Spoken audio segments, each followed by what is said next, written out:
Oke, selamat sore semuanya. Mari kita sekali lagi berdoa sebelum kita sama-sama merenungkan firman Tuhan. Mari kita tundukkan kepala, kita berdoa. Kita memohon supaya Tuhan memimpin kita, memberikan kita konsentrasi, dan rohnya menjadikan hati kita hati yang subur untuk menerima firman Tuhan. Mari kita berdoa. Kami bersyukur Tuhan bahwa kami boleh ada di tengah-tengah situasi di mana ketika pandemi terjadi, kami boleh tetap mendapatkan akses untuk mendengarkan firman Tuhan, bahkan kami boleh berkumpul bersama-sama. Kami berdoa supaya Roh-Mu memimpin setiap kami, dan kami juga memohon Tuhan menguduskan kami, karena kami datang menghampiri Allah yang Maha Suci. Kiranya Engkau bekerja dengan leluasa di dalam diri kami, khususnya memimpin hamba-Mu yang tidak layak untuk berbicara, ya Tuhan, supaya kami boleh belajar hanya dari Engkau saja. Demi nama Tuhan Yesus Kristus kami sudah berdoa. Amin. Oke, kita akan melanjutkan masih tentang seri Daud ya, raja yang dikasihi, raja yang dipilih Tuhan, orang yang dikasihi Tuhan. Ya, saya akan share screen, tapi saya tidak akan terus-terusan share screen ya. Kadang-kadang saya tarik lagi. Oke. Nah, sebetulnya ini adalah tema yang masih sama dengan 2 minggu yang lalu, yaitu mengenai kejatuhan Daud ya di dalam dosa ketika dia berzina dengan Batseba. Ya. Nah, saya ingin mengajak kita sebentar untuk memikirkan satu nama. Ya, saya mau tanya ya. Jangan dilihat dulu yang di bawahnya, itu adalah kutipan dari Soren Abi Kierkegaard, tapi saya mau tanya Abraham. Kalau kita mendengar nama Abraham, itu biasanya apa sih yang muncul di kepala kita? Ya, saya mau tanya siapa ya ini ya namanya ya? Michiko deh, ini namanya menarik ya, nama Jepang soalnya. Michiko, kalau kamu mendengar nama Abraham, yang muncul di benak kamu apa ya kira-kira ya Michiko ya?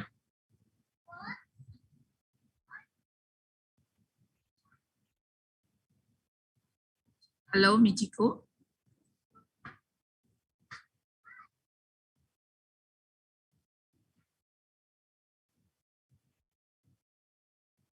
Michiko-nya nggak ada. Oke. Saya tanya Timothy yang? Ada nggak ini orangnya? Timothy yang? Mungkin Bapak orang percaya, Bu. Apa? Bapak orang percaya. Yang keras boleh, lebih keras. Bapak orang percaya. Kedengeran nggak? Bapak orang percaya ya? Kalau nggak salah, Timothy yang ya? Benar-benar. Suaranya tiba-tiba hilang. Boleh diulang nggak, Timothy? Tes sudah kedengeran belum, Ibu? Tadi benar nggak ya? Ada yang bisa? Iya, benar-benar. Thank you ya Timothy ya. Betul sekali gitu ya. Kalau kita mendengar Abraham, yang muncul di kepala kita harusnya adalah Bapak orang percaya ya, atau Bapak orang beriman ya. Nah, di sini saya mengutip kalimatnya Soren Abi Kierkegaard itu mengenai Abraham. Dia mengatakan he acts only for God's sake. God demands a proof of faith, and for his own sake to prove his faith, which are ultimately one and the same. Ya, jadi Abraham itu diminta gitu ya oleh Tuhan itu kan untuk bertindak, berespon ya. Berespon terhadap apa? Terhadap firman Tuhan. Ya, dan ini adalah untuk menyatakan imannya, untuk membuktikan imannya gitu ya. Kalau pakai istilahnya Pak Tong itu adalah manusia itu adalah bagaimana dia berespon atau bagaimana dia bereaksi di hadapan Tuhan. Mungkin kalau kalian yang sering ikut di GRI pusat ya, di KU, kalian pasti akan mendengar kalimat ini ya. Nah, maksudnya apa sih? Maksudnya adalah pada akhirnya ya kita semua ini kan ada di hadapan Tuhan ya, karena nggak ada tempat di muka bumi ini yang 1 inci Kristus tidak memerintah kan ya. Tuhan itu kan Allah Maha Hadir, berarti kan kita ada di hadapannya, coram Deo kan ya. Nah, setiap saat berarti hidup kita ini adalah hidup yang meresponi kan ya firman Tuhan. di dalam setiap keputusan dan setiap hal yang kita lakukan. Oke. Nah, saya mau mengajak kita membaca bagian ini, 2 Samuel 12 ayat 1 sampai 14 ya. Teman-teman boleh membuka bagian ini, 2 Samuel 12 ayat 1 sampai 14. Oke. Apa yang saya mau tunjukkan di sini pertama-tama adalah apa sih yang membedakan seseorang dengan yang lain gitu ya. Karena kita semua kan sama-sama di hadapan Tuhan ya. Nah, di hadapan Tuhan yang membedakan kita, internet saya kayaknya unstable. Apakah suara saya masih terdengar? Masih ya? Oke. Kita semua di hadapan Tuhan itu kan sama ya. Yang membedakan kita di hadapan Tuhan itu adalah respon kita. Seperti itu kan ya.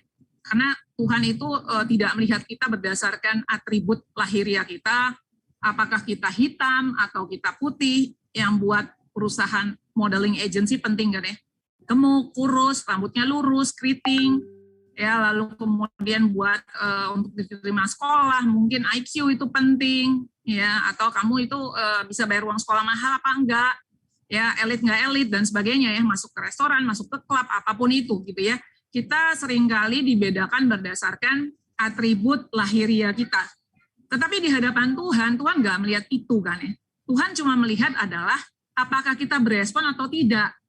Jadi sebetulnya manusia itu memang dibagi 2 kelompok saja, yang berespon terhadap firman Tuhan dan mengabaikan apa yang Tuhan katakan. Ya.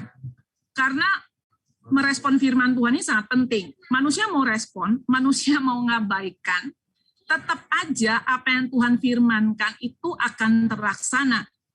Seperti di dalam Yesaya 55 ayat 11, bukan? Demikianlah firman yang keluar dari mulutku, ya tidak akan kembali kepadaku dengan sia-sia, tetapi akan melaksanakan apa yang kukehendaki dan akan berhasil dalam apa yang kusuruhkan kepadanya. Ya, jadi seluruh ciptaan ini kan dipanggil untuk meresponi yang namanya firman Tuhan kan ya. Tuhan berfirman maka terjadi kan, berespon. Tuhan berkata jadilah terang maka terang itu jadi. Ya, setiap kali Tuhan berfirman, maka kemudian ciptaan itu akan berespon dan semua itu akan jadi karena Allah itu adalah Tuhan yang berdaulat penuh. Nah, kita juga belajar ya bahwa kegagalan manusia yang paling dasar itu kan gagal meresponi firman Tuhan kan ya. Dan ketika manusia gagal meresponi firman Tuhan, maka kita pun gagal jadi orang kan ya. Gagal menjadi manusia yang dicipta menurut gambar dan rupa Allah. Kegagalan menjadi orang pertama-tama itu bukan karena nggak lulus sekolah, bukan jadi pengangguran, ya bukan itu pertama-tama. Yang pertama-tama kegagalan manusia adalah kalau dia tidak meresponi firman Tuhan. Ya itu yang menjadi kegagalan pertama. Di situ orang kemudian ya menjadi gagal, menjadi manusia.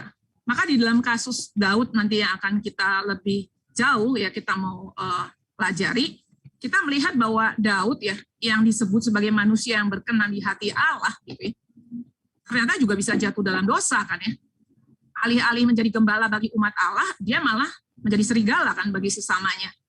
Ini satu hal yang mengerikan bukan ya. Ketika saya merenungkan sekali lagi ya mengenai hal ini, saya memikirkan beberapa film ya di dalam konteks Hollywood.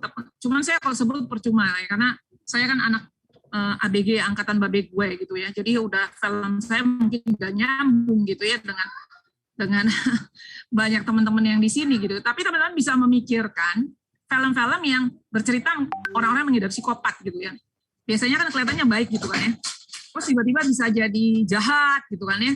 Atau cerita-cerita alien gitu ya, yang mukanya ya cerita alien yang lucu-lucu ya, misalnya Men in Black gitu kan ya. Kelihatannya orang gitu ya, begitu dibuka ternyata aliennya mengerikan gitu. Tapi itu masih nggak terlalu mengerikan kan ya, dibandingkan orang yang jadi psikopat gitu kan ya. Dia baik-baik nggak taunya habis itu membunuh gitu kan ya. Kan ini belakangan banyak nih film-film psikopat gitu kan ya. Tapi kalau kita lihat, Daud tuh bukan psikopat loh. Gitu. Daud itu bukan psikopat. Ya, dia nggak mengalami penyimpangan jiwa gitu ya. Tetapi kalau kita lihat dengan apa yang dia lakukan, apa bedanya dengan orang yang psikopat? Mungkin orang psikopat lebih baik kan ya. Karena mereka punya alasan lah ya, paling enggak gitu ya, ada alasannya gitu ya. Dia psikopat gitu ya. Tapi Daud alasannya apa? Psikopat. Enggak kan ya, gitu kan ya. Jadi kita bisa melihat bagaimana Daud itu orang yang bahkan bisa tidak membunuh yang namanya musuhnya Saul, ya. Orang yang kepadanya itu orang apa itu namanya? Orang-orang yang sakit hati itu 400 orang itu berkumpul sama dia. Bayangkan ya, orang yang besar hati, orang yang luar biasa gitu ya, orang yang wah sangat mengagumkan lah gitu kan ya. Loh kok bisa ya gitu ya, tidurin bini orang, terus bunuh pula suaminya, terencana lagi gitu ya. Ini apa-apaan sih ceritanya kok bisa seperti itu begitu ya. Nah, ini menjadi satu hal yang kita perlu pikirkan lagi gitu ya. Di dalam dunia ini kan banyak kasus perselingkuhan nggak sih? Banyak lah pasti ya. Tapi pertanyaannya kenapa sih hanya kasus perselingkuhannya Daud yang ditulis gitu di dalam Perjanjian Lama? Kalau kita jadi Daud itu bagaimana ya rasanya ketika borok kita itu ditulis dan diungkapkan gitu ya? Ya bersyukur bahwa Daud itu tidak lahir di zaman sekarang ya. Medsos itu berkembang di mana-mana. Kita bisa bayangin ya, ceritanya itu gimana ya, viral kali ya. Terus kemana-mana gitu ya, terus tambahin bumbu sana sini, terus versinya setiap media bisa beda, bisa jadi nggak karu-karuan gitu ya. Jadi ya ini satu hal yang menarik ya, yang untuk kita renungkan kembali. Gitu. Bagaimana perselingkuhan ini bisa terjadi? Nah, saya pengen meminta ya, 1-2 orang itu untuk mengingat kembali ya. Bagaimana sih kemarin 2 minggu yang lalu kisahnya gitu ya. Ceritanya itu bagaimana gitu. Jadi saya cuma singgung secara umum. Mungkin saya boleh minta nih ya. Namanya terlihat sama saya dan saya merasa cukup kenal nama ini, Joshua Kurniawan. Boleh cerita sedikit gimana ceritanya 2 minggu yang lalu, ceritanya Kalila itu mengenai affair ya, salah satu the greatest affair in the world history kali ya cerita ini. Boleh Joshua? Bu, minggu kemarin kebetulan banget aku izin Bu. Ya, apa yang kamu ketahui lah tentang perselingkuhannya Daud dengan Batseba? Ya di situ yang saya tahu Daud jatuh ke dosa yang paling gimana ya, paling berat lah menurut saya, yang Daud sebagai anak Allah, dia yang selama ini diceritainnya bagus-bagus. Nah di situ menurut saya yang paling dia berdosa dikasih tahu waktu dia selingkuh sama Batseba gitu. Oke, thank you. Saya mau tanya yang kedua, boleh tanya Sherina ya. Sherina, menurut ada hal yang mengejutkan nggak sih dari cerita ini menurut kamu?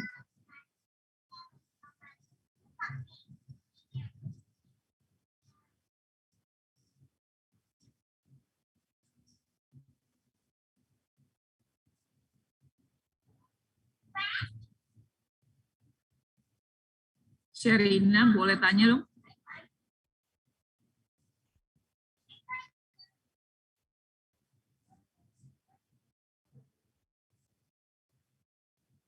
Atau ini namanya Marvel nih, menarik buat saya nih.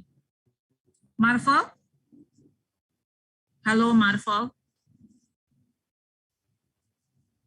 Marvel?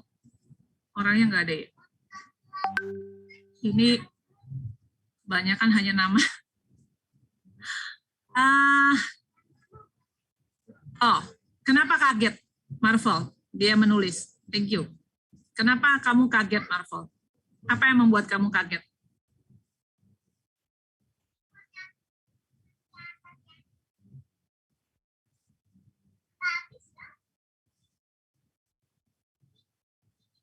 Marvel, apa yang membuat kamu kaget?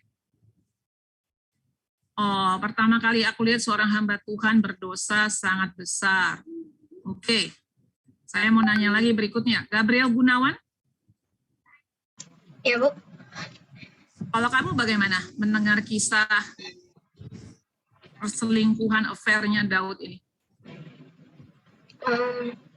Ya menurut saya itu kayak agak kaget juga sih Bu, karena dia tuh raja yang berkuasa, yang namanya kan terkenal di mana-mana, tapi dia juga hambanya Tuhan, tapi juga akhirnya bisa berdosanya bukan kayak berdosa mencuri gitu Bu, jadi kayak berdosanya Sadis gitu. Iya, tragis. Terus membunuh panglimanya sendiri yang mungkin handal ya Bu, ya mungkin yang itu. Oke, thank you Gabriel. Iya, ya pasti mengagetkan ya, mengejutkan ya. Kok bisa ya gitu ya, hamba Tuhan ya, raja yang besar yang berkenan di hati Tuhan itu kok bisa membunuh gitu kan ya, bisa berzina gitu ya. Ya, nanti kita akan cari jawabannya di dalam pembahasan. Nah, saya mau mengajak membaca tadi 2 Samuel 12. Saya akan meminta beberapa orang bergantian ya untuk membaca 2 Samuel 12. Saya akan minta hanya ayat 1 sampai ayat 6 saja. Saya minta membaca masing-masing 2 ayat. Saya boleh minta Anderson 2 Samuel 12. Tolong baca ayat 1 sampai 2 Anderson. Lalu kemudian saya minta Grand Harefa, boleh tolong baca ayat 3 sampai ayat 4. Lalu saya minta Justin Harjanto membaca ayat 5 sampai 6. Oke, silakan Anderson. Nggak bisa kedengeran ya? Halo? Ya, silakan Anderson ayat 1 sampai 2 dari 2 Samuel 12. Berkatalah Samuel kepada seluruh orang Israel, telah kudengar segala permintaanku yang kamu bersamaan kepadaku, dan seorang raja telah kuangkat di atasku. Maka sekarang raja itulah yang menjadi pemimpinmu, tetapi aku ini telah menjadi tua dan korban, dan buka anak-anakku laki-laki di antara kamu. Kamu baca salah loh, bukan 1 Samuel loh, 2 Samuel. Oh iya. 2 Samuel 12, ayat 1 dan 2 saja. Tuhan mengutus Nathan kepada Daud. Ia datang kepada Daud dan berkata kepadanya, ada 2 orang dalam suatu kota, yang seorang kaya, yang lain miskin. Si kaya mempunyai sangat banyak kambing domba dan lembu sapi. Oke, selanjutnya tadi saya minta siapa ayat 3 dan 4. Si miskin, Grand Bu saya. Ya. Si miskin tidak mempunyai apa-apa selain dari seekor anak domba betina yang kecil yang dibeli dan dipeliharanya. Anak domba itu menjadi besar padanya bersama-sama dengan anak-anaknya, makan dari suapnya dan minum dari pialanya, dan tidur di pangkuannya seperti seorang anak perempuan baginya. Pada suatu waktu orang kaya itu mendapat tamu dan ia merasa sayang mengambil seekor dari kambing dombanya untuk lembunya untuk memasaknya bagi pengembara yang datang kepadanya itu. Jadi ia mengambil anak domba betina kepunyaan si miskin itu dan memasaknya bagi orang yang datang kepadanya itu. Thank you, Grand. Silakan. Lanjutnya Justin, ayat 5 dan 6. Lalu Daud menjadi sangat marah karena orang itu, dan ia berkata kepada Nathan, demi Tuhan yang hidup, orang yang melakukan itu harus dihukum mati. Dan anak domba betina itu harus dibayar gantinya 4 kali lipat, karena ia telah melakukan hal itu dan oleh karena ia tidak kenal belas kasihan. Oke, thank you. Ya, jadi kita bisa melihat ya bahwa di sini cerita itu adalah sesuatu yang powerful. Oke, maksudnya saya ada tulis di slide saya, mudah-mudahan kalau saya tidak salah ingat ya. Oke, saya nggak bahas ini dulu, berarti belum. Ya. Nah, kalau kita perhatikan di sini, ya di ayat 1 sampai ayat keberapa itu? Ayat keempat. Ya. Di situ Nathan mulai menegur itu dengan cerita. Nah, cerita itu adalah sesuatu cara penyampaian yang sangat berpengaruh ya. Cara penyampaian yang powerful. Kalau kalian tahu yang namanya dunia pendidikan, sampai namanya propaganda, termasuk iklan ya. Menurut saya iklan itu termasuk propaganda itu. Kerap memakai kisah. Biasanya kalau bentuknya cerita, itu lebih gampang kita untuk mengingatnya, lebih gampang kita untuk terhisap dan masuk dalam skenario yang ditawarkan oleh kisah itu. Nah, jadi cerita ini juga langsung menghisap Daud gitu, masuk ke dalamnya. Maka hati-hati ketika kita itu baca buku cerita, novel, film, ataupun bahkan cerita-cerita apapun yang kita baca, ya kita perlu minta sama Tuhan berikan kita filter untuk berpikir kritis dan bijaksana membedakan gitu, mana yang memang sesuai dengan nilai iman Kristen, mana yang enggak gitu kan ya. Nah, dari situ kita tadi baca ya 2 Samuel 12 ayat 1 sampai 4 itu bagaimana ceritanya Nathan itu pada Raja Daud ya. Dia kan bercerita ya, ada orang kaya yang punya banyak ternak, tetangganya miskin, ya dan punya hanya 1 domba betina. Ya kalian mulai bisa bayangkan nih, waktu dicerita kita kan masuk ya ke dalam cerita itu ya, lalu kita membayangkan gitu kan ya. Yang satu tuh dombanya itu dipelihara dari kecil, sayang sampai kayak anak perempuannya sendiri gitu ya. Lalu suatu hari si kaya dapat tamu gitu ya. Waktu dia dapat tamu, alih-alih mengambil dari ternaknya, kemudian dia ambil aja dari seorang miskin itu ya, diambil, dipotong, kemudian disajikan kepada tamunya, begitu kan ya. Nah, kita bisa bayangkan bagaimana reaksi Daud ketika mendengar hal ini tentunya. Karena sebelum menjadi raja, Daud kan seorang gembala kan ya. Bahkan dia sampai berani itu namanya melawan maut kan ya, untuk menjaga dombanya dari binatang gitu kan ya. Lalu kemudian Daud kan hidupnya sangat susah ya, bertahun-tahun itu kan masa mudanya setelah dia umur berapa, mungkin 14-15, dia itu hidupnya penuh dengan kesulitan, kemiskinan, dikejar-kejar penguasa yang namanya Saul gitu ya. Jadi dia mengerti sekali hal-hal ketidakadilan seperti ini. Tentu saja dia marah gitu mendengar cerita Daud. Tapi yang menarik, Daud bukan saja marah dikatakan di ayat 5, tapi dibilang dia sangat marah. Sekali lagi dia bukan cuma marah, dia sangat marah, dan dia bilang orang itu harus dihukum mati, selain mengganti 4 kali lipat. Pertanyaannya, pantaskah hukuman mati dijatuhkan?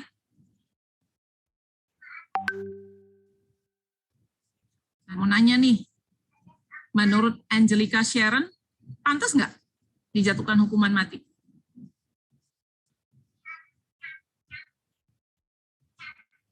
Iya. Nggak kedengeran suaranya, Angelica.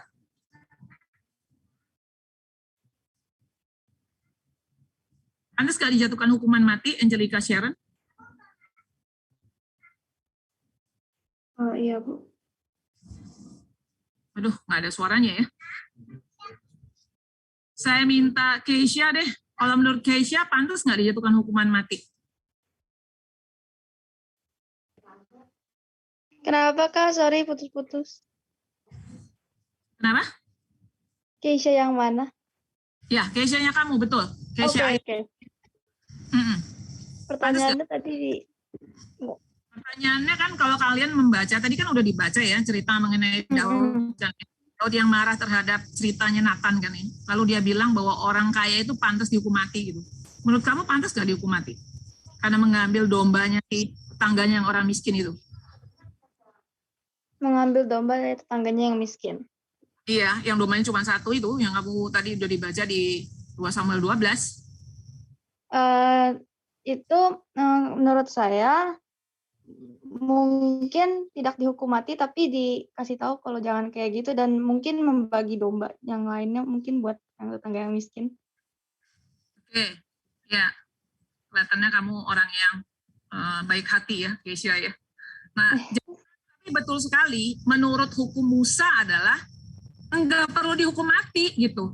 Karena dia ngambil domba, betul dia harus menggantikan itu 4 kali lipat, betul. Tapi hukuman mati itu enggak gitu. Nah ini kan menimbulkan pertanyaannya, kenapa Daud mesti sangat marah ya? Sampai bilang orang ini harus dihukum mati gitu. Ini kan menjadi satu hal yang kita perlu pertanyakan ya. Bukankah yang pantas dihukum mati itu siapa? Orang kaya itu yang pantas dihukum mati? Atau Daud yang pantas dihukum mati? Bobby Timothea, menurut kamu? Harusnya Daud ya. Kenapa Daud? Karena Daud udah membunuh yang lain, membunuh Uria. Ya, setuju. Ya kan yang harus dihukum mati itu ya Daud dong. Jelas-jelas dia membunuh Uria, nidurin istrinya pula loh. Kenapa mesti orang kaya yang ngambil domba? Oh, bukan berarti itu nggak salah, itu salah, itu sangat-sangat tidak baik gitu ya. Tetapi kan tidak perlu sampai kemudian responnya itu berlebihan sekali ya. Nah ini seperti apa itu istilahnya psikologinya itu seperti proyeksi gitu ya. Dia seperti memproyeksikan kesalahan dirinya sendiri gitu kan ya. Jadi kalau kita lihat memang yang sepantasnya itu adalah Daud yang dihukum mati karena dia meniduri istri orang, sengaja membunuh suaminya, bahkan suaminya bukan orang sembarangan, bukan orang lain, tapi adalah salah satu pahlawannya dia, abdinya yang setia, berintegritas. Bahkan tidak hanya itu kan ya, Daud itu menyeret Yoab untuk masuk dan terlibat dalam dosa-dosanya, dia melibatkan orang-orang suruhan. Bahkan Daud menjadi contoh buruk kan bagi seluruh Israel, dan ini bisa menjadi cemoohan bagi bangsa-bangsa kafir yang di sekitar mereka. Mereka akan melihat, ih, katanya Tuhannya suci, katanya orang Israel kok begitu ya namanya rajanya gitu ya. Jadi ini membuat apa ya, wajah Daud itu memang buruk sekali ya. Dan bukan hanya wajah Daud, wajah setiap orang berdosa. Maka Daud secara khusus di sini kita lihat udah nggak mirip lagi sebagai gembala. Kita seperti tidak mengenal Daud yang sebelumnya. Daud tuh berubah gitu ya. Ini bukan gembala tapi lebih cocok ini orang jadi serigala. Nah pertanyaannya, mengapa Daud mudah sekali melihat dosa orang lain, tetapi tidak dosanya sendiri yang jauh lebih parah dan menakutkan? Oke, saya mau tanya dulu ya ke beberapa teman di sini untuk mencoba menjawabnya. Galen, menurut kamu kira-kira mengapa sih Daud mudah sekali melihat dosa orang lain, tetapi tidak dosanya sendiri yang jauh lebih parah dan menakutkan?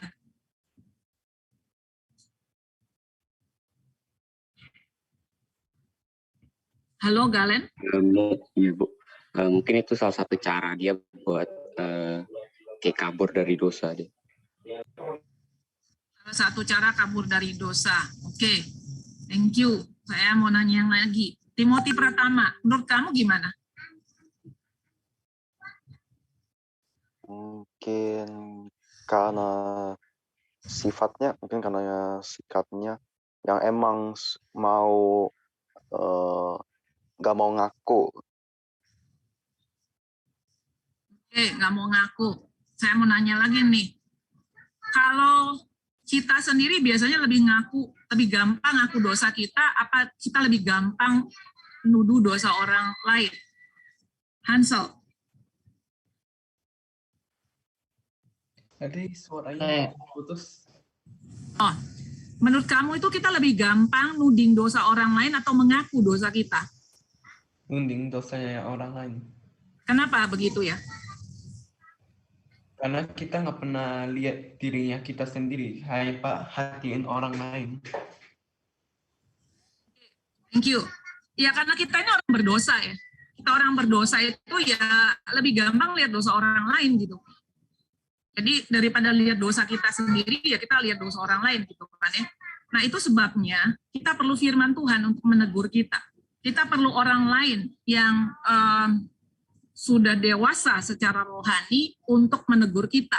Dan kita juga kalau melihat dosa orang lain ya kita perlu tegur juga, tapi bukan tegur untuk menjatuhkan. Karena kita lihat Nathan di sini menegur Daud kan bukan untuk menjatuhkan Daud kan ya. Kalau Nathan tidak tegur Daud, apa yang akan terjadi sama Daud? Dia akan hilang selamanya. Jadi kita di sini perlu belajar bahwa kita memang perlu ada orang-orang seperti Nathan yang mengingatkan kita gitu. Dan Nathan kemudian itu mengeluarkan satu senjata pamungkas yang sangat tajam, yang langsung menghujam hatinya Daud gitu ya. Daud yang adalah raja Israel, seorang prajurit yang hebat, yang ditakuti gitu kan ya, yang bisa mengalahkan musuh-musuhnya, tapi Nathan sama sekali nggak takut, meskipun Nathan itu adalah ya penduduknya, ya dia adalah penduduknya, dia ada di bawah wilayah kekuasaan daripada Daud, sekalipun dia juga nabi yang tentu saja posisinya beda, tetapi dia ada di bawah kekuasaannya Raja Daud, karena Daud yang jadi raja gitu ya. Tapi dia sama sekali tidak takut, dan dia bahkan bisa menuding wajah Daud dan bilang, kau orangnya.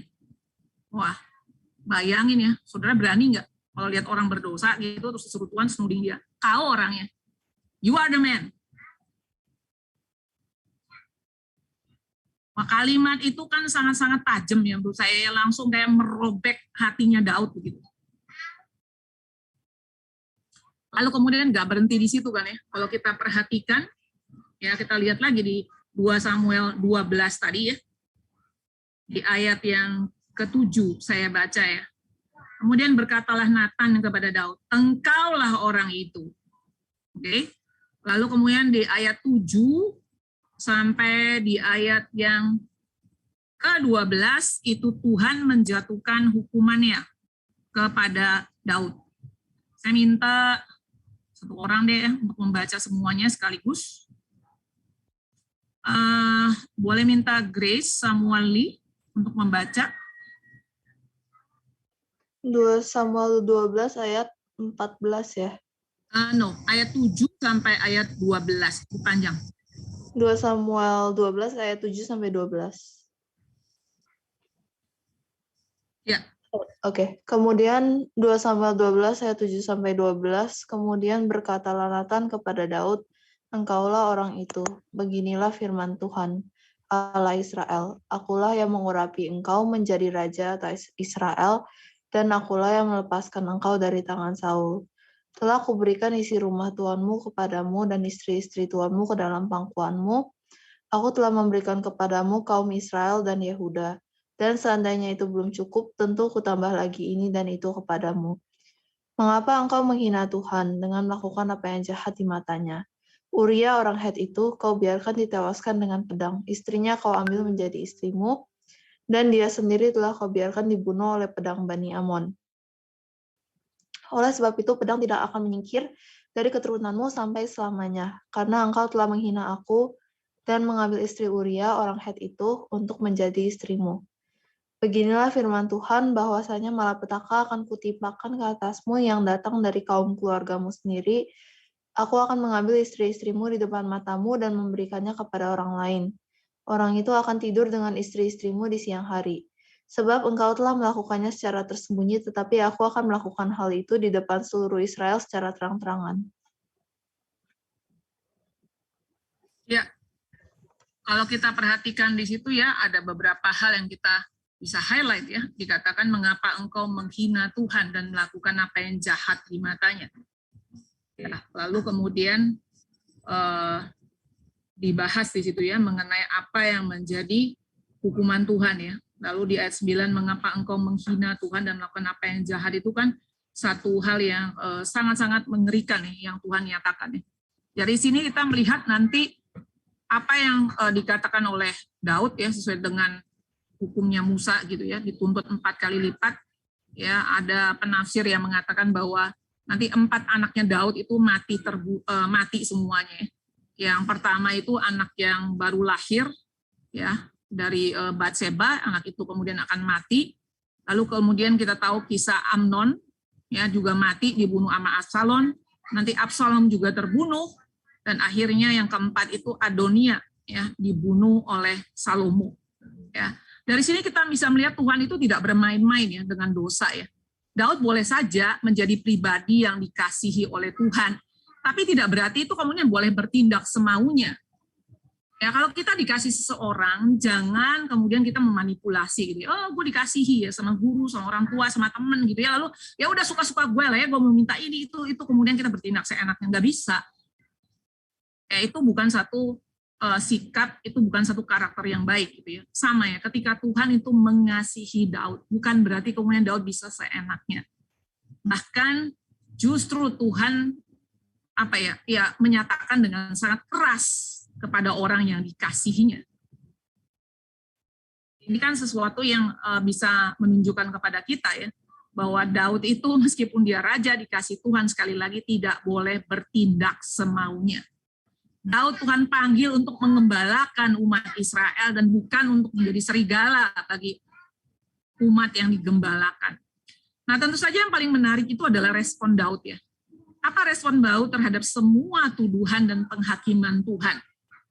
Ya, kalimat ini sangat terkenal ya di ayat yang ke-13. Saya akan baca ya.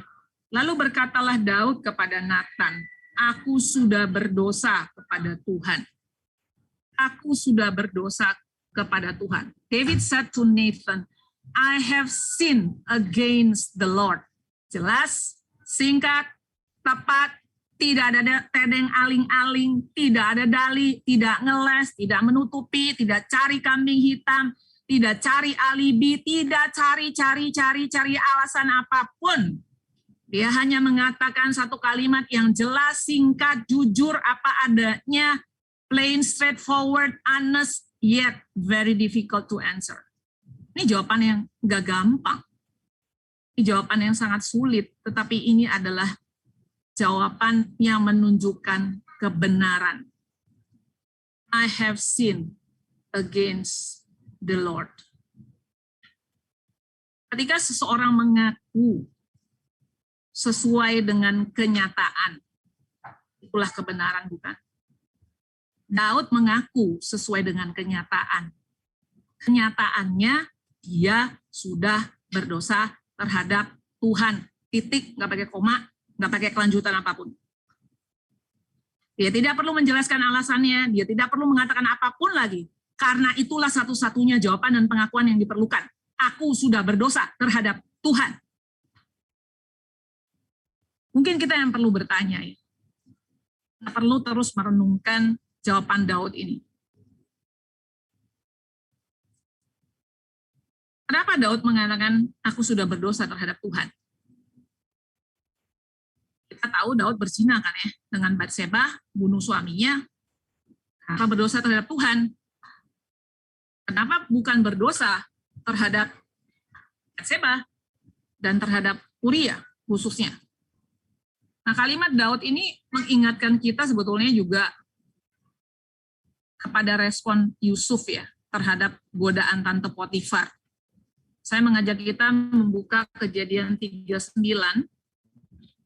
ayat 9. Saya minta satu orang untuk baca ya. Hizkia, boleh tolong baca. Kejadian 39 ayat 9. Hizkia boleh baca. Boleh diulang nggak, Bu? Tadi kurang kedengaran. Silakan, Hizkia, bisa nggak? Boleh tolong diulang nggak ayatnya tadi? Oh, Kejadian 39 ayat 9.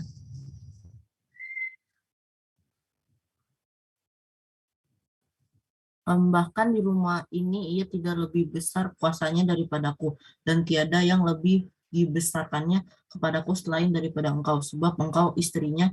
Bagaimanakah mungkin aku melakukan kejahatan yang besar ini dan berbuat dosa terhadap Allah? Ya, thank you, Hizkia. Kalimat terakhir. Bagaimanakah mungkin aku melakukan kejahatan yang besar ini dan berbuat dosa terhadap Allah? Berbuat dosa terhadap Allah, sin against the Lord. Jadi yang namanya berbuat dosa itu pertama-tama terhadap Allah, bukan terhadap orang lain. Kita bisa melihat di sini responnya Daud dan Yusuf sebetulnya sama, tapi dalam konteks yang berbeda. Sama-sama tahu yang namanya berbuat dosa itu adalah terhadap Tuhan pertama-tama dan bukan terhadap orang lain. Pemahaman teologis ini mencegah Yusuf jatuh dalam dosa terhadap Allah. Nanti kita bisa tanya lagi, kenapa ya bukan berdosa terhadap Potifar dan istrinya? Dalam konteks Daud, pemahaman teologis bahwa aku sudah berdosa terhadap Tuhan, meskipun dia sudah jatuh dalam dosa. Ya, kalau Yusuf kan mengatakannya sebelum jatuh dalam dosa ya. Daud mengatakannya kan sesudah jatuh dalam dosa kan ya. Tapi kita bisa melihat ya, pemahaman ini adalah pemahaman yang sangat penting dan powerful ternyata dalam hidup orang percaya gitu. Orang yang mau berespon terhadap Tuhan, ini pemahaman yang sangat penting. Karena dalam konteks Yusuf itu mencegah dia jatuh dalam dosa dengan Tante Potifar. Dalam konteks Daud, itu membuat dia tidak hilang di dalam dosa, tetapi membuat dia bisa ditolong oleh Tuhan, yang membuat Tuhan menolong dia, melepaskan dia dari belenggu dosa, dan membawa dia kembali kepada Tuhan. Jadi dua-duanya membawa ya efek yang sama, yaitu kembali kepada Tuhan. Meskipun ada bedanya, yang satu babak belur soalnya. Tapi orang begini, orang Kristen mungkin ada yang macam kayak gini, ada yang macam kayak Yusuf gitu ya, yang sebelum jatuh dalam dosa, ketika ada godaan dia langsung ingat, aku tidak mau, aku tidak mungkin berdosa terhadap Tuhan, karena Tuhan tuh begitu baik sama aku. maka dia dicegah untuk berbuat dosa. Tapi ada juga kadang-kadang orang yang, wah mungkin banyak ya orang Kristen yang model kedua kayak Daud gitu. Setelah jatuh dalam dosa, babak belur dalam dosa gitu ya, baru kemudian ditegur dosanya gitu ya, dihajar sama Tuhan gitu ya. Baru kemudian dia bilang apa? Tuhan, aku sudah berdosa. Tapi akibatnya sama kan ya. Dua-duanya kembali kepada Tuhan. Dua-duanya berespon kepada Tuhan. Yang lebih baik tentu saja adalah seperti Yusuf. Ya, sebelum jatuh dalam dosa ya berespon begitu ya. Tapi apapun itu Tuhan kita adalah Allah yang terlalu baik. Dia tidak membiarkan ya umatnya terhilang. Ini menunjukkan kesetiaan Tuhan yang begitu besar dalam hidup kita. Dari sini kita perlu belajar sebetulnya, apakah kita mau masih bermain-main dengan dosa. Saya mau share screen lagi ya. Bagian yang kedua yang saya mau mengajak teman-teman untuk melihat, ya. Tadi kita sudah melihat di dalam bagian yang pertama, saya mau mengajak melihat di dalam bagian Alkitab yang kedua. Kita membuka Mazmur 51. Nah, Mazmur 51 ini adalah salah satu bisa dibilang respon Daud ya terhadap kejatuhannya. Kalau teman-teman nanti membaca, saya harap setelah ini mungkin ada yang mau membaca Alkitab melanjutkan, silakan baca Mazmur 51 dan Mazmur 32 ya. Kedua Mazmur ini sekali lagi ya, Mazmur 51 dan Mazmur 32 ini sama-sama masih di dalam kaitan dengan konteks keberdosaannya ini ya, kejatuhannya Daud dengan Batseba ya. Kita membaca Mazmur 51 ya. Saya mau minta sekali lagi beberapa orang untuk membacakan bagian kitab suci ini ya. Mazmur 51. Saya akan minta 3 orang untuk membaca ya. Saya minta siapa ini ya untuk membaca ya.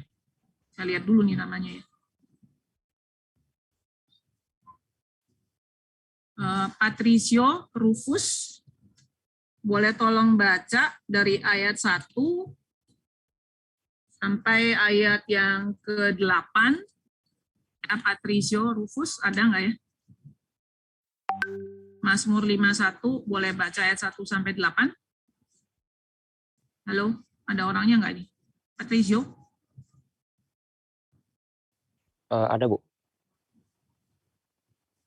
Mazmur 51 ayat 1 sampai 8. Untuk pemimpin biduan, Mazmur dari Daud. Ketika Nabi Nathan datang kepadanya setelah ia menghampiri Batseba. Kasihanilah aku ya Allah menurut kasih setiamu. Hapuskanlah pelanggaranku menurut rahmatmu yang besar. Bersihkanlah aku seluruhnya dari kesalahanku, dan tahirkanlah aku dari dosaku. Sebab aku sendiri sadar akan pelanggaranku, aku senantiasa bergumul dengan dosaku. Terhadap engkau sajalah aku telah berdosa dan melakukan apa yang kuanggap jahat, supaya ternyata engkau adil dalam putusanmu, bersih dalam penghukumanmu. Sesungguhnya dalam kesalahan aku diperanakan, dalam dosa aku dikandung ibuku. Sesungguhnya engkau berkenan akan kebenaran dalam batin, dan dengan diam-diam engkau memberitahukan hikmat kepadaku. Oke, selanjutnya saya boleh minta Ransom Owen untuk membaca ayat 9 sampai ayat ke-15. Sembunyikanlah wajahmu terhadap dosaku, hapuskanlah segala kesalahanku. Jadikanlah hatiku tahir ya Allah, dan perbaharuilah batinku dengan roh yang teguh. Janganlah membuang aku dari hadapanmu, dan janganlah mengambil rohmu yang kudus daripadaku. Bangkitkanlah kembali padaku kegirangan karena selamat yang daripadamu, dan lengkapilah aku dengan roh yang rela. Maka aku akan mengajarkan jalanmu kepada orang-orang yang melakukan pelanggaran, supaya orang-orang berdosa berbalik kepadamu. Lepaskanlah aku dari hutang darah, ya Allah, Allah keselamatanku. maka lidahku akan bersorai-sorai memberitakan keadilan-Mu. Ya Tuhan, bukalah bibirku, supaya mulutku memberitakan pujian-pujian kepadamu. Ya, selanjutnya saya minta Jonathan membaca ayat 18 sampai ayat 21.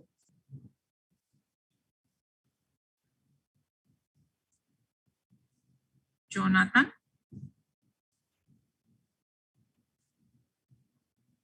Halo. Nggak ada ya? Jovin deh. Jovin. Ya, Bu. Silakan Jovin baca ayat Mazmur 51 ya Jovin. Ayat 16 tadi ya. Ayat 18 sampai 21.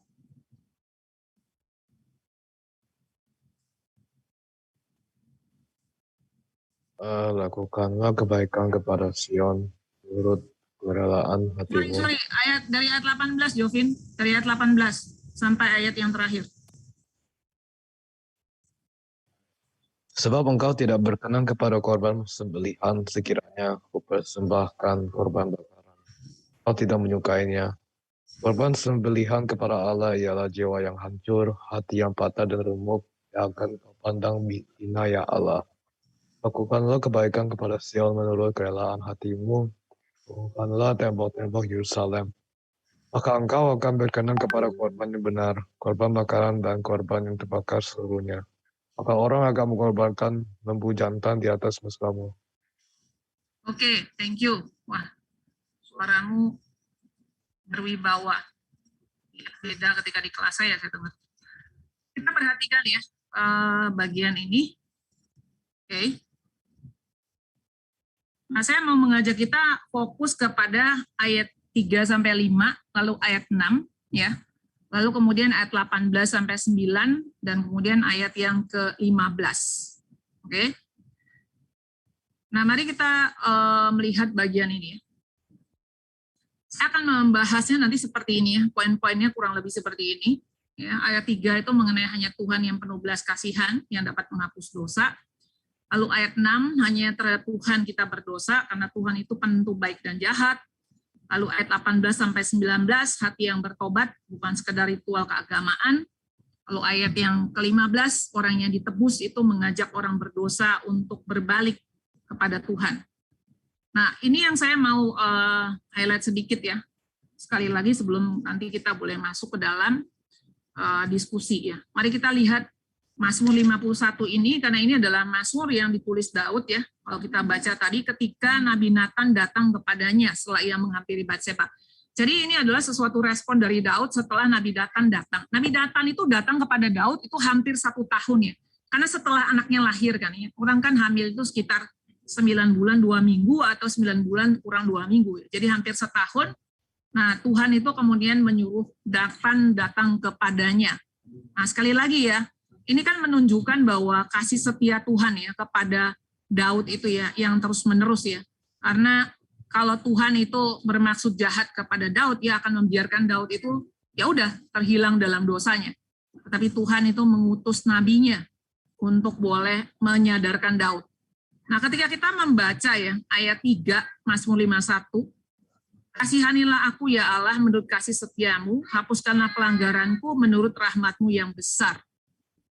Dari sini kita melihat bahwa Daud itu meminta ampun itu kepada Tuhan.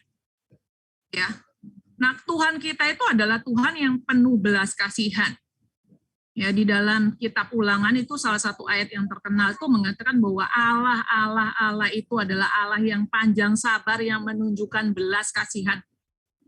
Allah yang panjang sabar dan menunjukkan belas kasihan. Karena Allah kita itu adalah kasih. Dia adalah cinta. Maka hanya Allah ini yang dapat mengampuni dosa. Kalau dia bukan Allah yang adalah cinta, menurut saya dia tidak bisa mengampuni dosa. Tetapi karena dia adalah Allah yang kasih, maka dia adalah Allah yang penuh dengan rahmat, dia adalah Allah yang penuh belas kasihan, dia adalah Allah yang dapat mengampuni dosa. Maka kita harusnya sebagai orang Kristen ya, Berapa sering sih kita bersyukur karena Tuhan itu mengenalkan dirinya kepada kita, dan dia adalah Allah yang maha kasih, dia adalah kasih itu, dia adalah maha pengampun, dia adalah Allah yang panjang sabar, dia adalah penuh belas kasihan, dan seterusnya, dan seterusnya. Apakah kita bersyukur nggak setiap hari, atau kita merasa biasa aja gitu ya? Oh iya, Allah itu panjang sabar, penuh belas kasihan gitu ya. Atau kita nggak perlu nunggu babak belur kayak Daud gitu ya, untuk kemudian kita sadar bahwa Allah itu adalah penuh dengan rahmat gitu. Di kelas saya pernah ngomong begini nih sama murid-murid saya. Kamu pernah merasa bosan nggak jadi orang Kristen? Jadi orang Kristen tuh nggak asik banget ya, nggak bisa hura-hura, nggak bisa ke disko, nggak bisa belanja semaunya, nggak bisa apa lagi tuh? Ya nggak bebas lah, kayaknya jadi orang Kristen tuh nggak bebas gitu ya. Aduh, kayaknya terbelenggu, terkungkung gitu ya, harus hidup suci gitu ya. Aduh, kayaknya itu sesuatu yang nggak asik banget lah kayak gitu ya. Lalu kemudian menarik buat saya gitu ya, ada anak yang angkat tangan, bahkan anak GRI gitu ya. Buat saya nggak mengejutkan, karena ini bisa menghampiri siapapun, karena kita semua sama. Kita adalah orang yang gampang dijebak oleh setan, oleh kebodohan hawa nafsu kita, apalagi kalau masih muda gitu ya. Lalu saya mengatakan, ya kamu harus meminta Tuhan menolong kamu, jangan sampai melakukan hal itu. Karena saya pernah memikirkan seperti itu di masa muda saya, dan saya melakukan kebodohan-kebodohan. Dan itu adalah sesuatu yang ya bodoh gitu, sesuatu yang kalau bisa waktu diputar balik, saya mau itu tidak pernah terjadi begitu. Karena apa? Karena ya kita kurang menyadari kali ya, sampai kita digebuk gitu ya, sampai kita ya kayak Daud gitu ya. Jangan sampai kita kayak Daud baru kita menyadari bahwa Tuhan itu pernah belas kasihan, lalu kita teriak, kasihanilah aku ya Allah. Ya bagus juga sih, at least akhirnya kita teriak sama Tuhan gitu kan ya. Kita datang sama dia, tapi lebih bagus menurut saya ya, kalau kita bisa kayak Yusuf, kenapa kita nggak kayak Yusuf? Dalam arti ya sebelum kita jatuh, kita bilang sama pencobaan, sama godaan, sama segala tipuan setan, kita mengatakan tidak. Bagaimana mungkin aku melakukan dosa yang besar itu terhadap Tuhan? Karena Tuhanku adalah Tuhan yang maha kasih, Tuhan adalah kasih, dia penuh kesabaran, penuh belas kasihan, dia terlalu mengasihi aku, dia sudah memberikan Kristus untuk aku, bagaimana mungkin aku mau melakukan ini? Bagaimana responmu anak-anak muda?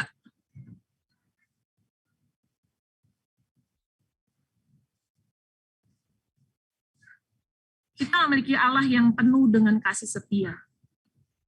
Ya Allah yang terlalu baik, tidak ada Allah yang seperti ini. Itu sebabnya ketika Daud mengatakan, I have sinned against the Lord. Itu punya satu kesadaran, Allah adalah kasih. Aku sudah berdosa terhadap Tuhan. Kenapa? Karena di balik itu ada sebuah asumsi. Allah itu kasih. Allah itu penuh rahmat, Allah itu penyayang, panjang sabar. Ya kok saya berdosa ya terhadap dia? Kok saya menyakiti hatinya? Kok saya melakukan apa yang jahat di matanya? Kenapa saya menghina Tuhan?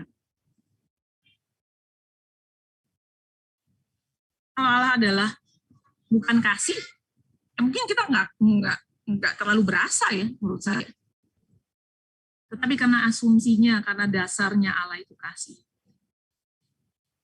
maka kita seperti Daud, ketika kita berdosa seharusnya kita menjerit kepada Tuhan. I have sinned against the Lord. Lalu kemudian kita melihat lagi ke ayat yang ke-6.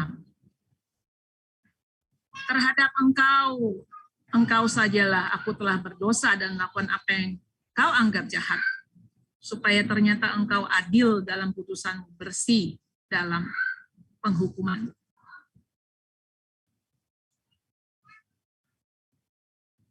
Tadi Daud berkata, I have sinned against the Lord. Kita memang berdosa itu pertama-tama terhadap Tuhan, bukan sesama. Karena kita tahu bahwa waktu kita melanggar perintah Tuhan, waktu kita gagal menjadi manusia, waktu kita berdosa, waktu kita tidak menjadi gambarnya, berarti kita tidak menyatakan kasihnya. Karena Allah itu adalah kasih. Waktu kita gagal menjadi gambarnya, kita gagal menyatakan kasih kan. Biasanya begitu kan. Kegagalan yang kita paling dasar itu menurut saya ujung-ujungnya selalu adalah gagal menyatakan kasih. Nggak mau mengasihi Allah, maunya jadi Allah. Ketika kita mau jadi Allah, berarti kita gagal kan mengasihi Allah. Kita gagal jadi orang. Waktu kita tidak mau mengasihi orang lain, berarti kita gagal kan mengasihi orang lain. Kan? Kita nggak mau taat sama Tuhan kan. Kita nggak mau menjadi gambarnya. Kalau kita gambar Allah, maka kita akan menyatakan kasih Allah kepada Allah dan kepada sesama. Ini sesuatu yang dua hal yang bisa dibedakan namun tidak bisa dipisahkan. Waktu Daud gagal mengasihi Uria dan Batseba, pasti mereka nyata-nyata sekali melanggar hukum yang terutama, mengasihi Allah dan mengasihi sesama. Dan ketika Daud kehilangan kasih itu, maka wajah Daud menjadi wajah manusia yang lebih mirip serigala dan sangat menakutkan. Karena Daud tidak melihat Batseba sebagai istri Uria yang patut dihormati. Dia tidak melihat Batseba sebagai perempuan yang di dalam. Saya percaya ya, dia pasti Daud kan adalah orang yang sangat mengerti firman Tuhan. Perempuan itu setara kan. Perempuan itu sederajat. Tapi apa yang terjadi? Daud nggak ada bedanya sama orang-orang raja-raja kafir di sana. Dia melihat apa? Dia lebih melihat perempuan itu sebagai objek seksualitas, sebagai objek pemuasan hawa nafsunya, menjijikan bukan? Saya seorang perempuan, saya sangat jijik kalau laki-laki melihat perempuan itu sebagai objek hawa nafsunya. Bagi saya itu hina sekali. Makanya anak remaja, berhentilah dari melihat pornografi. Engkau sedang ikut menghina perempuan. Engkau sedang membuat perempuan itu tidak lebih, tidak kurang itu sebagai objek hawa nafsu dan bukan sebagai manusia. Kalau engkau menganggap perempuan adalah manusia, berhenti melihat yang namanya pornografi. Minta Tuhan tolong, nangis sama Tuhan, jerit sama Tuhan. Nggak mungkin dia nggak akan menolong kita. Nggak mungkin dia nggak akan menolong kamu. Kalau kamu meminta itu kepada Tuhan. Karena Allah itu terlalu pemurah. Apalagi kita minta adalah sesuatu yang sesuatu yang menyenangkan hatinya ketika kita mau belajar hidup suci. Kalau jatuh babak belur, ya terus saja minta sama Tuhan, sampai Tuhan betul melepaskan engkau. Mengerikan bukan ketika seorang raja melihat perempuan sebagai pemuas objek hawa nafsunya, bukan? Daud juga tidak melihat Uria sebagai pahlawannya, yang setia, abdinya, yang penuh integritas. Dia malah lihat itu sebagai penghalang, yang harus disingkirkan dan dimusnahkan. Sadis kan ya? Nggak melihat lagi sebagai manusia. Bahkan tadi seperti saya katakan, dia bahkan menarik Yoab, orang-orang suruhannya, semuanya untuk terlibat dalam mufakat jahatnya. Dosa itu nggak bersifat personal saja ya, tapi juga komunal, berdampak kepada orang-orang sekeliling. Ini menjadi satu catatan sejarah yang hitam bukan bagi orang Israel. Mereka melihat bagaimana pemimpin mereka pernah terjatuh dalam dosa. Ini menjadi iklan yang sangat buruk bagi Tuhan. Tapi sekali lagi, situasi yang gelap, situasi yang kelihatannya nyaris, ya tidak ada harapan. Keadaan sesungguhnya tidak seperti itu. Karena apa? Karena Kristus sudah dijanjikan. Bahkan sebelum Daud dilahirkan, bukan? Sudah dimulai dari Taman Eden. Ketika Tuhan mengatakan bahwa aku akan mengadakan permusuhan antara ular dengan benih perempuan.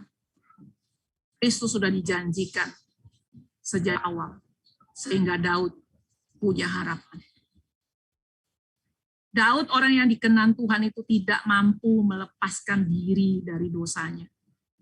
Tuhan yang harus turun tangan melepaskan dia dengan mengirimkan Nathan menjadi alat Tuhan, menjadi alat anugerah Tuhan. Alangkah ajaibnya kasih Tuhan ya. Sekalipun Daud berdosa, Tuhan tetap mengasihinya.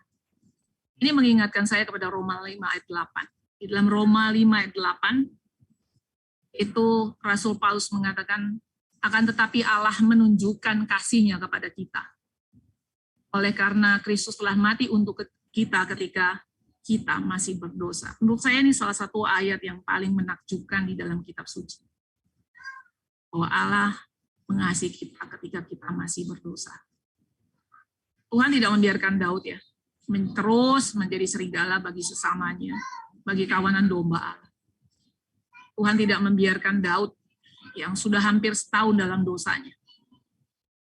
Tuhan menyatakan kasih-Nya lewat penghakiman-Nya. Ketika Tuhan menyatakan penghakiman-Nya, kita jangan cepat-cepat putus asa. Nah, seringkali penghakiman Tuhan itu menyatakan kasih Tuhan. Kenapa dia menghakimi Daud? Karena dia mengasihi Daud. Nah, kasih Allah itu adalah kasih yang tak bersyarat, unconditional. Karena seluruh syarat kita untuk mengasihi Allah itu sudah dipenuhi di dalam Kristus. Alangkah indah kan sebetulnya hidup kekristenan kan ya. Kita memiliki satu hidup yang dimerdekakan, yang dibebaskan di dalam Tuhan. Maka bagaimana seharusnya respon orang yang sudah jatuh dalam dosa gitu ya. Kita membaca di ayat 18-19. Ini salah satu bagian juga yang terkenal dari Mazmur ini, Mazmur 51. Saya baca. Mazmur 51 ayat 18-19. Sebab engkau tidak berkenan kepada korban sembelihan, sekiranya kupersembahkan korban bakaran, engkau tidak menyukainya. Korban sembelihan kepada Allah ialah jiwa yang hancur, hati yang patah dan remuk tidak akan kau pandang hina, ya Allah. Respon apa yang Tuhan minta ketika kita jatuh dalam dosa? Hati yang remuk, jiwa yang hancur. Maksudnya apa sih? Hati yang remuk dan jiwa yang hancur? Ya, apakah berarti jadi self-pity? Emang gue jelek, Tuhan. Emang gue nggak bisa, gitu ya? Atau playing victim, seperti itu gitu kan ya? Ini kan kadang-kadang terjadi gitu ya, ketika kita mengalami hal-hal gitu ya, apakah kita jatuh dalam dosa atau ketika kita ya mau dimurnikan Tuhan, mungkin lewat penghakiman, lewat kritikan, lewat apa saja ya situasi yang kita anggap tidak kondusif di sekeliling kita gitu kan ya. Apakah kita akan self-pity, playing victim, atau seperti yang dikatakan di sini, Daud di sini bukan self-pity, dia bukan playing victim, tetapi kenapa dia bisa mempersembahkan hati yang remuk, jiwa yang hancur? Karena dia sadar bahwa dia begitu dalam melukai Tuhan. Dia dikatakan kalau kita baca tadi, ya, dia mengatakan bahwa aku itu sudah melakukan apa yang engkau anggap jahat. Dan itu menghancurkan hati Daud karena dia melakukan apa yang jahat di mata Tuhan karena dia menghina Tuhan.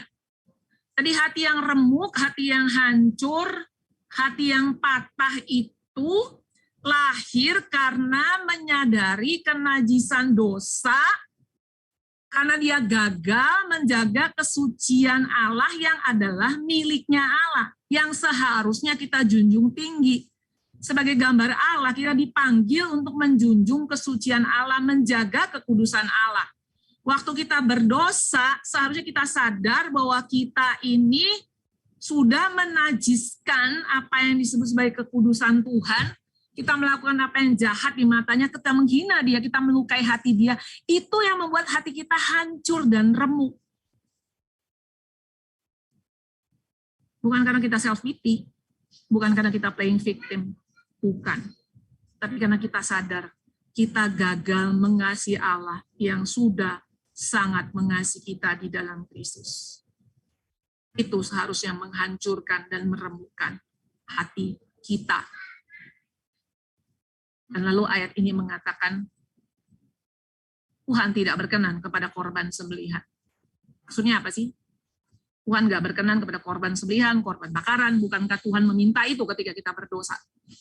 Maksudnya adalah, orang berdosa itu bisa saja mencoba menutupi dosanya dengan apa? Ritual agama, amal ibadah, yang berujung-ujung apa? Bukan karena mau mengakui dosa, tapi karena mau menutupi dosa, dan akhirnya yang muncul adalah apa? Bukan pertobatan yang sejati, tapi kemunafikan dan legalisme. Sesuatu yang Tuhan benci. Karena Tuhan menginginkan kejujuran kita. Tuhan ingin kita menyadari kesucian Tuhan dan kemuliaan Tuhan. Dan dari situ harusnya lahir kebencian terhadap dosa dan kerinduan untuk mengasihi Allah. Karena kita melihat kemuliaan Tuhan dan kita menyadari kenajisan diri kita yang berdosa. Di sinilah perbedaannya Daud dengan Saul, bukan? Saul waktu ditegur Samuel, ya kalau masih ingat ayatnya di 1 Samuel 15 ayat 20 sampai 21, 1 Samuel 15 ayat 20 sampai 21, kalau teman-teman masih ingat itu ceritanya, ya kan ya?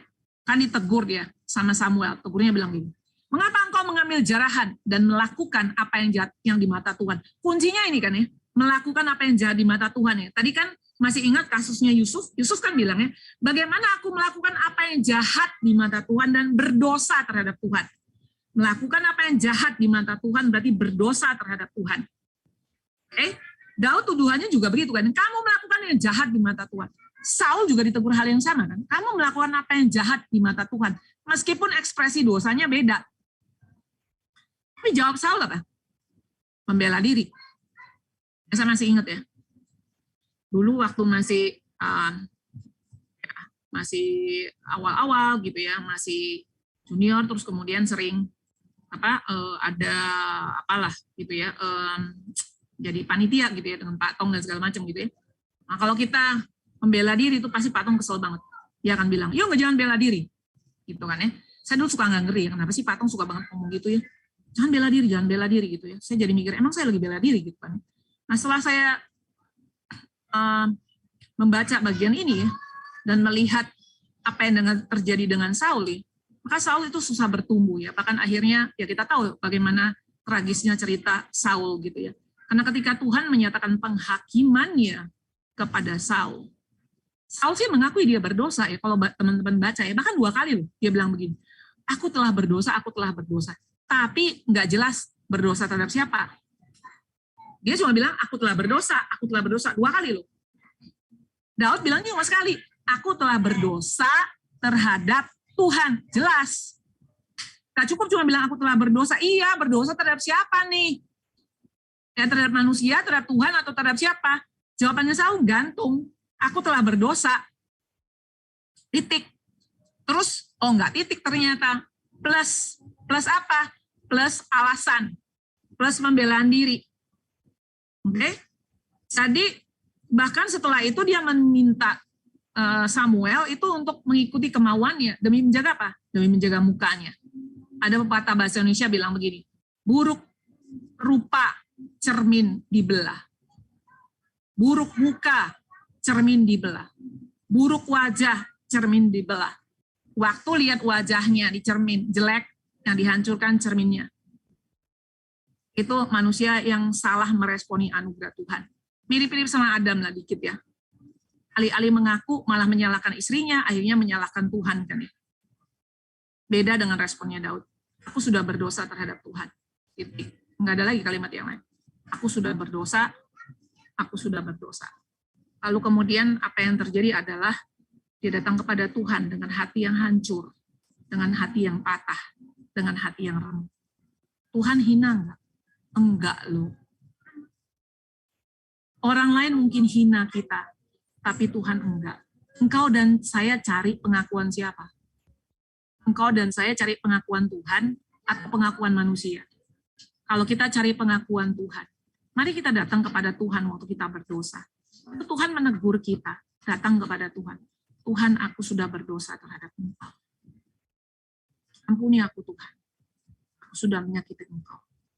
Dan Tuhan tidak pernah memandang hina, hati yang remuk dan hati yang hancur. Bukankah ini harusnya menjadi penghiburan bagi kita? Jika kita mengaku dosa kita, maka Ia adalah setia dan adil. Sehingga Ia akan mengampuni segala dosa kita dan menyucikan kita dari segala kejahatan kita. 1 Yohanes 1 ayat 9. Pengakuan dosa kepada Tuhan pada dasarnya mau menyatakan Allah benar, saya salah, dan itulah kebenaran. Sekali lagi, pengakuan dosa pada dasarnya, pengakuan dosa kepada Tuhan, saya mesti tambah kalimat itu ya, pada dasarnya adalah menyatakan bahwa Allah benar, saya salah.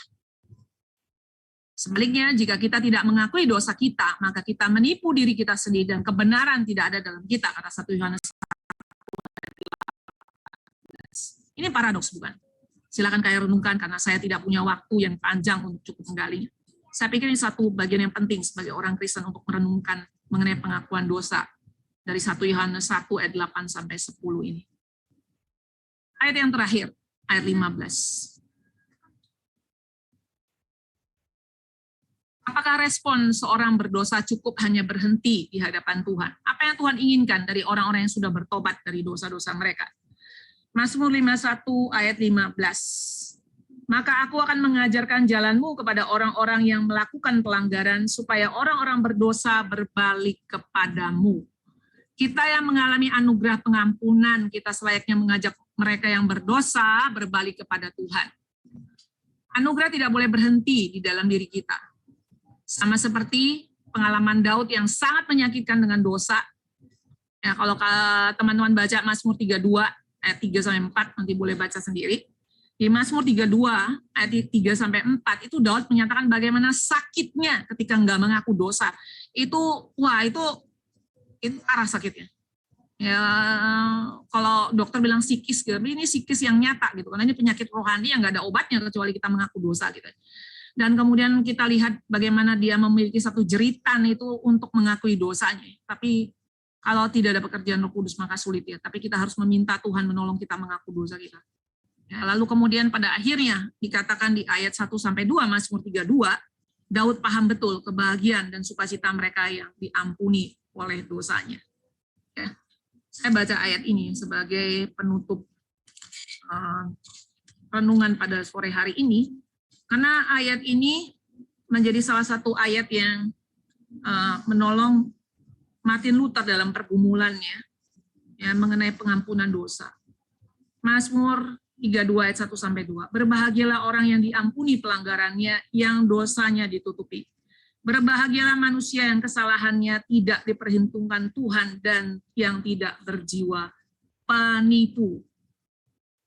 And Nathan said to David, the Lord also has put away your sin. You shall not die. Tuhan sudah mengampuni dosamu dan engkau tidak mati. Tuhan mengampuninya. Saya pikir Daud pasti jiwanya berlonjak-lonjak. Dia ingin teriak kepada seluruh dunia untuk mengatakan, orang berdosa, ayo kembali kepada Tuhan. Karena ini ada satu sukacita yang sangat besar, sangat berbahagia, lebih dari kamu dapat apapun di dunia ini. Yaitu ketika Tuhan mengampuni dosamu.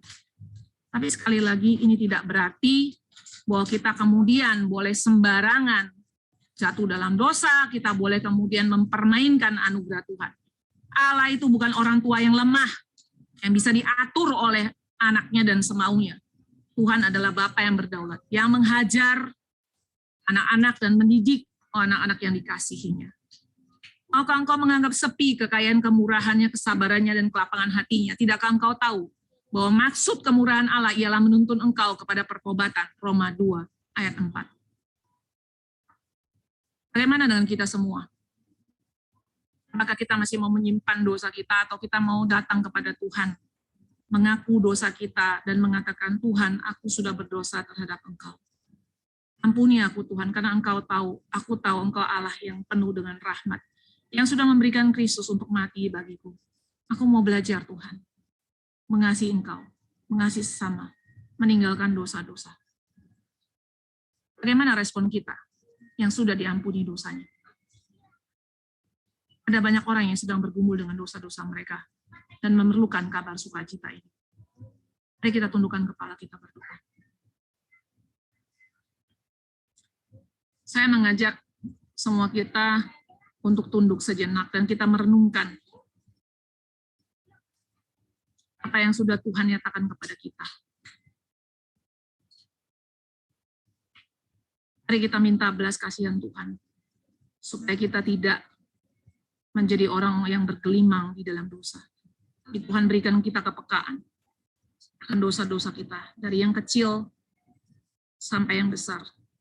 Kiranya Tuhan membongkar semua itu, karena Dia mengasihi kita. Tuhan tidak ingin mempermalukan kita, tapi Tuhan ingin agar kita belajar mengasihi Dia. Karena Tuhan ingin agar kita bersama-sama dengan Dia, yang adalah pencipta dan penebus kita. Mari kita tenang sejenak di hadapan Tuhan.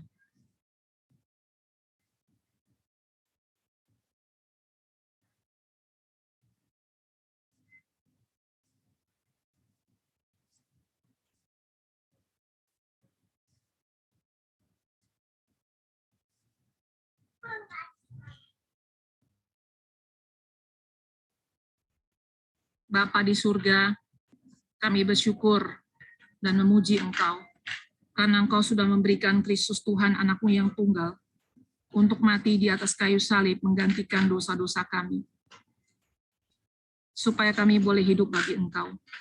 Tidak ada Tuhan sukacita yang lebih besar daripada ketika dosa kami diampuni, dan kami boleh menghampiri Tuhan, untuk kami kembali hidup sebagai gambar dan rupa-Mu. Kiranya Engkau menolong Tuhan setiap anak-anak muda yang ada di tempat ini Tuhan. Agar mereka sungguh-sungguh Tuhan bergumul dengan dosa-dosa mereka. Dari dosa-dosa kecil sampai dosa-dosa yang besar. Berdoa supaya Tuhan menambahkan kepekaan bagi kami. Supaya kami belajar hidup suci, hidup mengasihi Tuhan. Karena kami tahu bahwa Engkaulah pencipta dan penebus kami. Yang mengasihi kami. Demikian ajaib dan besar. Kami berdoa Tuhan, biarlah firman-Mu tinggal tetap di dalam hidup kami, dan biarlah kami boleh belajar untuk meresponi setiap firman Tuhan. Seperti orang-orang kudus di dalam kitab suci, dan orang-orang kudus yang hidup sepanjang zaman yang telah mendahului kami.